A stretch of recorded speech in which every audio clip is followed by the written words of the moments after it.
I'm going to leave that wonderful first reading for your reflection.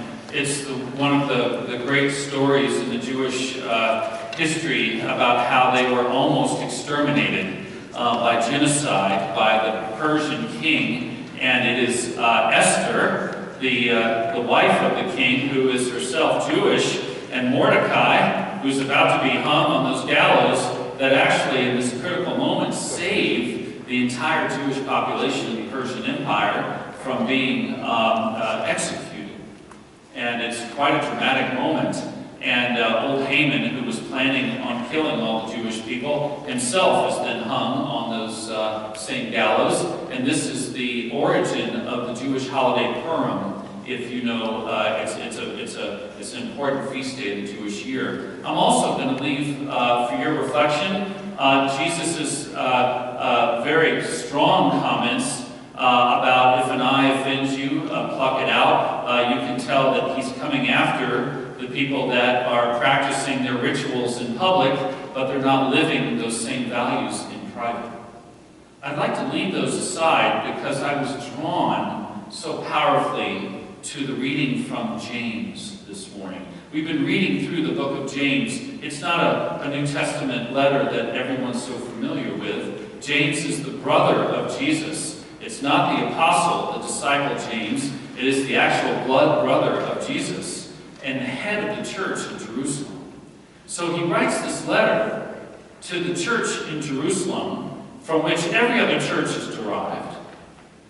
And he's teaching them for the first time in writing how to act like a church, how to be the body of Christ. And he says, in one of the highlights of the letter, he takes on the issue of healing. And this is what I would like to focus with you on for just a moment this morning. Because all of us know what it's like to be wounded. I was 7 years old, and I had a penchant when I was young for catching viruses that drove my fever up. I was one of those high fever boys when I was a kid. I think my fever struck 107.2. And my parents rushed me to the hospital, and all the medical prowess of those days in the early 1970s in Tampa, does anybody guess what they did to address a high fever? They put me into a bathtub with cold water and ice. It was one of the most traumatic things I have ever experienced in my entire life. I actually melted the ice the first go-around.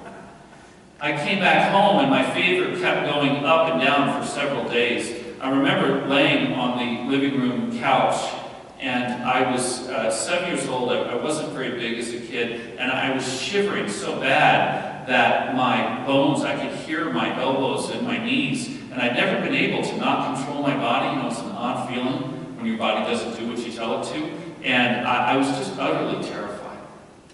7 years old. That same fever visited when I was a little older. I was 23, but this time it was probably my fault. I was a youth pastor, and I had taken a group of kids to the Holy Land right before I entered seminary. It was the summer, it was 1989. And I'd gone to the Holy Land and chaperoned a great group of kids. And I had met some young Palestinian Christians, my age, young guys, and all of whom were engaged to be married, and I was single. So we take our kids throughout Jerusalem and Galilee, then we go down into the southern part and we go into the Sinai wilderness. You can't actually make this trip right now, it's too dangerous now. And we camp for the night beside the oldest Christian monastery in the world, St. Catherine's Monastery. And the burning bush is there where Moses and God met at the burning bush. And here's Mount Sinai where God gave the law through Moses. And here's the well of Moses. And it's a hole that's very deep and dark, and it's a spring of water every once in a while. And when Moses drank from this spring, he was married within a year. So the tradition of the spring is if you were single and you drank from the spring, you'd be married within the year. And these Palestinian Christian guys are giving it to me for being single, and they dared me to drink out of this ancient well, and I did. Because you're 23, and by God, that's just what you do. Well, it was right after I had arrived home about 90 hours later that I didn't start to feel so well. I actually ended up again at Tampa General Hospital, again, with a very high fever. I was in there for 2.5 weeks. I lost over 25 pounds. I actually hallucinated. And it was just agonizing. I was late to seminary. I was so sick I couldn't go with the rest of my class. Terrible. The last moment to share with you happened just a few years ago in 2010. We had a couple I'd married years earlier, and they wanted to do a renewal of vows. And of course, if you want to renew your vows, the best place to do that is Scotland.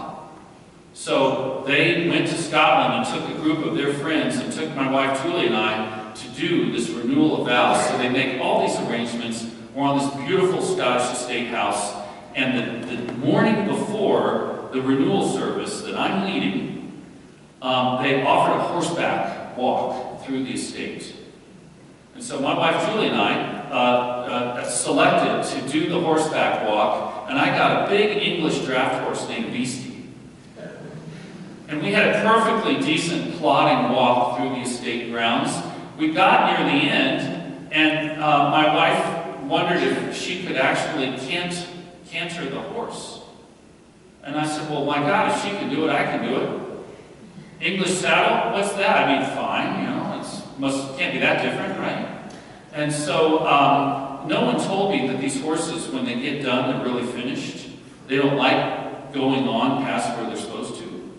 And so no one told me that the last turn gave the horse an unobstructed view of the stable. And the horse was highly motivated to get back to the stable to get fed. No one tells visitors these things. My wife's horse took off, and Beastie took off. And I mean took off like faster than that Pope Fiat could go 0 to 60. You know, there's a reason we measure performance in an engine by horsepower. This horse ran like the wind. All of a sudden, I had a severe moment of self-reflection that what constitutes an English riding saddle? Answer? Not a darn thing. There's nothing there, except you and the horse and the Lord. And I was grabbing just about everything there was to grab. That wasn't helping very much. And so after the first few words that came out, less than directive for the horse, I managed to yell the word, whoa. And I yelled it a second time, and Beastie obediently stopped at about 3.5 feet. And I continued my journey in the air. I fell about 20 minutes, to my recollection. It was about 20, 30 stories of falling. I visited with my grandfather. I saw Jesus. I think Mary showed up. And literally, and I hit the ground with my right hand underneath my body. And I heard the unmistakable sound of a wrist cracking in two. And my whole body just convulsed with that kind of pain. I tell you these stories to tell you that all of us have them. There are moments when we suffer. And there's not a darn thing we can do. Scott Peck, wonderful spiritual writer, he's cantankerous to meet in person, but on paper he's fantastic. Scott Peck said in one of his books, when you're in pain, you cannot envision a time in the past where you have not been in pain, nor can you see a future when you will not be in pain. He said, when you're in pain, the whole world collapses in. And we cannot find God. No one told me when I came to a beautiful mountain resort almost 20 years ago to minister that there's a reason why people ski the way they ski, or golf the way they golf, or bike the way they bike, or drive the way they drive, or drink the way they drink, or just about do anything the way they do it. And that is because just underneath all of that distraction, no one told me that there's an incredible amount of pain. And this is where we come to get it out.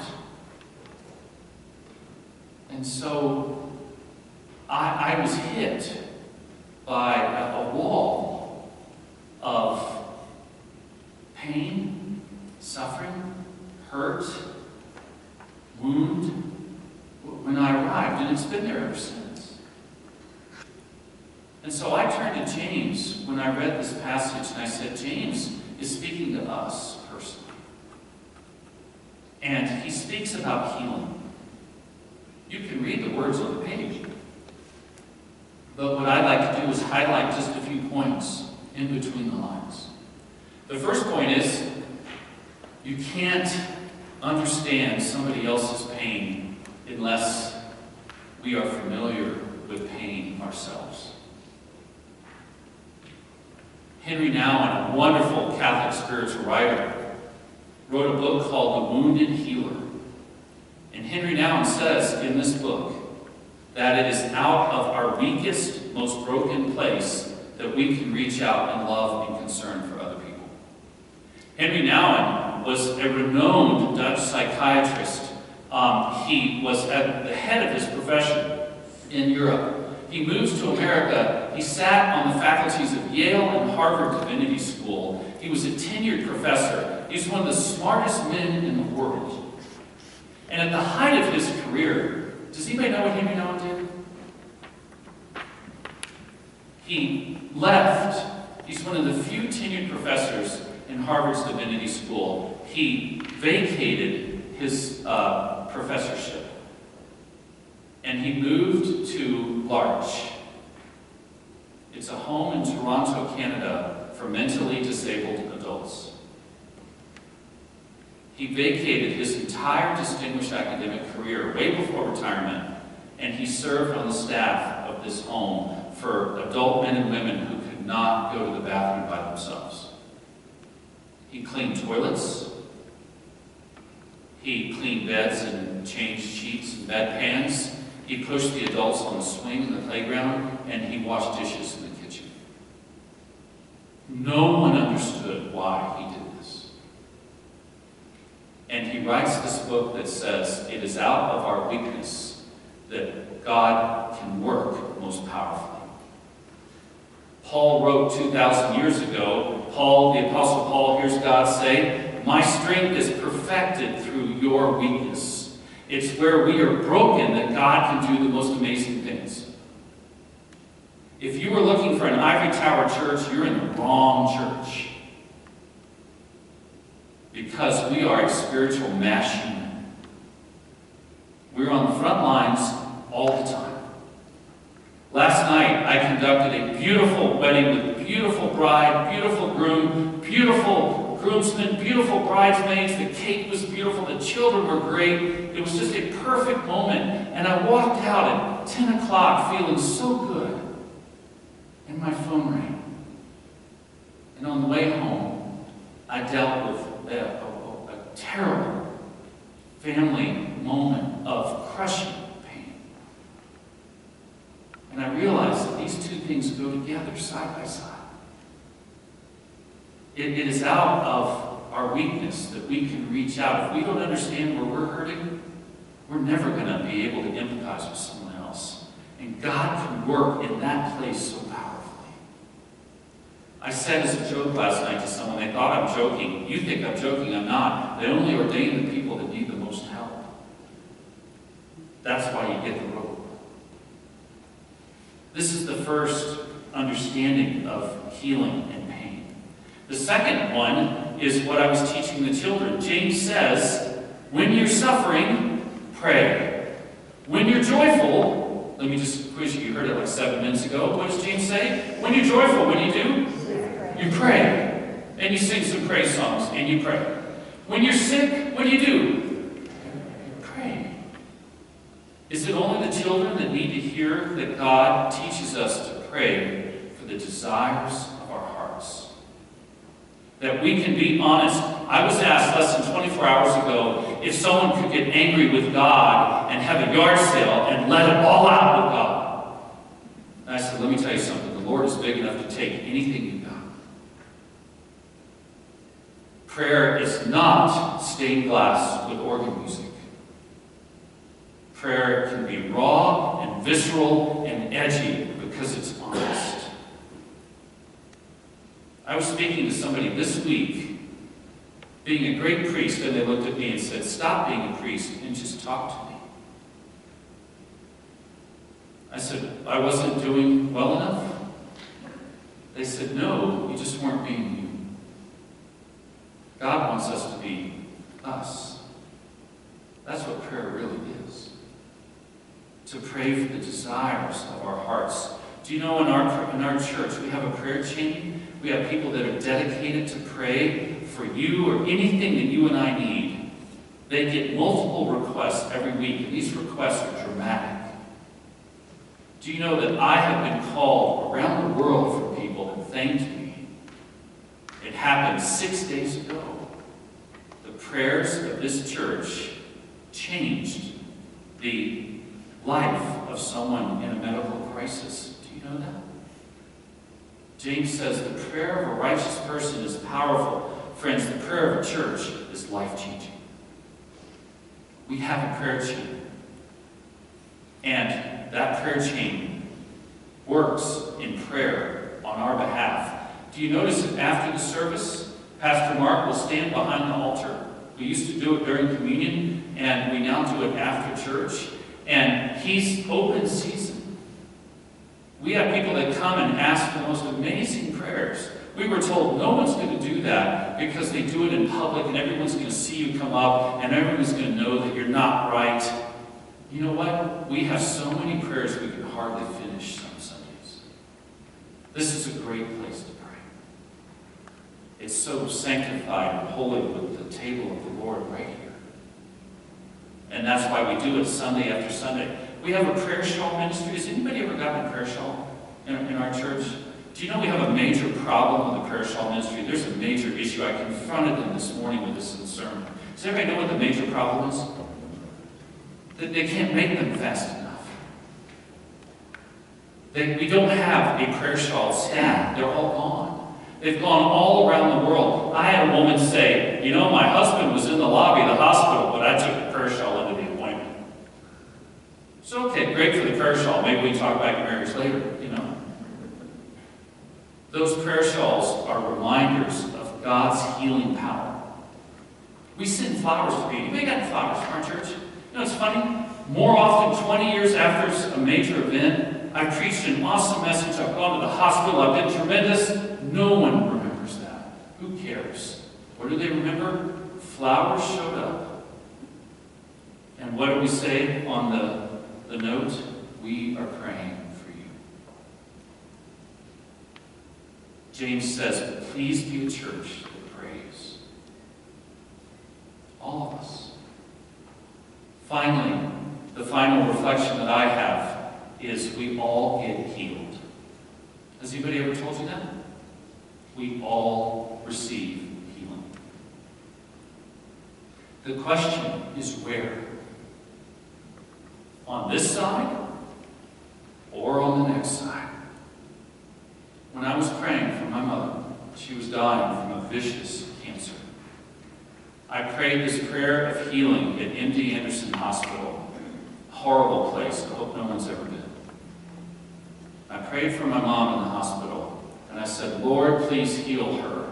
My mom reached her hand up and grabbed my arm, and she said, now. And I've reflected on that moment the rest of my ministry, 8 years. And I realized that Jesus in the Lord's Prayer actually teaches us to pray a very challenging prayer. What's the prayer in the Lord's Prayer? Your will be done on earth as in heaven. That ultimately our prayers reflect God's will. And that's tough sometimes because God doesn't always do what I want him to. I think God needs my help somehow. What did God do before 1964? I have no idea how God got on. Because I can tell God where to go, who to fix, how to do it, when to do it, who not to do it. And Jesus says, why don't you just pray that God's will be expressed. We're all healed. We all get healed. When and how is up to the Lord. Friends, can I tell you that at the age of 7, that same hand that grabbed my hand as she was dying was my mom at midnight. She came out to the couch like every mother knows how to do instinctively. And she put a cold compress on my forehead, and she held me as I rattled with fever. I have never felt the arms of God more powerfully than my mother holding a 7-year-old boy. Can I tell you, in the hospital when I was 23 years old, I had a great friend. Her name was Malia. Malia came to the hospital. Not a lot of my friends visited, but she came. She sat at night and she did one thing. She gave me a glass of water. What did Jesus say in today's gospel reading? Those that give even a cup of water will not lose their reward. Malia just sat there. She didn't say anything. She didn't need to. The healing was in her presence. She gave me a glass of water, and I will tell you that cup of water came 3 years in seminary with me. I never forgot. You never know how the smallest things can have the biggest result. Can I tell you that there was a doctor in Scotland who was an emergency medical specialist in setting bones. I sat in the great room of the estate. I had a little whiskey. Everyone left the room. And that doctor, by touch, set my wrist to within 3 centimeters of the correct position. And he wrapped my wrist so that I could actually do the service that everyone had come to Scotland to do that evening. And all the pictures, my right hand is behind my kilt, right? Because I didn't want anybody to see it. And that night, a woman in our church who was present walked up. She didn't say a word. She said, "Give me your hand." And I reached out my hand with the wrap on it, and she kissed my hand. And I started to cry. God can work healing in all kinds of amazing ways. Is any amongst you sick? Let them pray. Is any joyful? Let them sing praises and pray. The prayer of a righteous church is so powerful in its effect. In the name of God, Father, Son, and Holy Spirit. Amen. Amen.